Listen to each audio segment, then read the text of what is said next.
வணக்கம். இன்றைக்கி நம்ம ஸ்பைசி டிப்ஸில் பார்க்க போகிறது வெஜிடபிள் ஸ்டூ. அதுக்கு இன்றைக்கி நான் வந்து 2 கேரட்டு, ஒரு 4, 5 பீன்ஸு, ஒரு உருளைக்கிழங்கு எடுத்திருக்கேன். அது எல்லாத்தையுமே குக்கரில் ஆட் பண்ணிவிட்டு கொஞ்சமாக தண்ணி விட்டு தேவையான அளவு உப்பும் சேர்த்து இதை ஒரு விசில் விட்டு நான் இறக்கியிருக்கேன். இப்போ ஒரு மிக்ஸி ஜாரில் 3 பச்சை மிளகாய், ஒரு துண்டு இஞ்சி இதை சேர்த்து இந்த மாதிரி பேஸ்ட் ஆக்கி வச்சுருக்கேன்.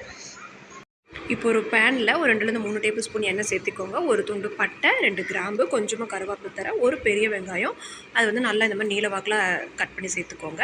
இது நல்லா வதங்கினதுக்கப்புறமா நம்ம அரைச்சி வச்சுருந்தோம் இல்லையா, அந்த விழுது இது கூட சேர்த்துருங்க. கொஞ்சம் வணக்கி விட்டுட்டு இப்போ அது கூடயே வந்து நம்ம வேக வச்சு வச்சுருந்த காய்கறி இது கூட சேர்த்துருங்க. இப்போ நான் 3/4 மூடி தேங்காய் எடுத்திருக்கேன். அதை நான் தேங்காய் பால் வந்து 2வது பால் எடுத்து இது கூட ஆட் பண்ணியிருக்கேன். இப்போ இது கூட கொஞ்சமாக தண்ணி ஊற்றி இது கொஞ்சம் கொதிக்க வைக்கலாம். ஒரு 5லேருந்து 7 நிமிஷம் நல்லா கொதிக்கட்டும். இப்போ பாருங்கள், இந்த மாதிரி ஒரு கன்சிஸ்டன்சிக்கு வந்து வந்திருக்கும். இப்போது தேங்காய் பாலில் ஃபஸ்ட்டு பால் இருக்கு இல்லையா, அதை ஊற்றிட்டு ஒரே ஒரு கொதி ஆஃப் வந்ததுக்கப்புறமா அந்த ஃப்ளேமை வந்து ஆஃப் பண்ணிவிடுங்க. இப்போ நம்ம சூப்பரான ஸ்டூ வந்து தயாராகிடுச்சு.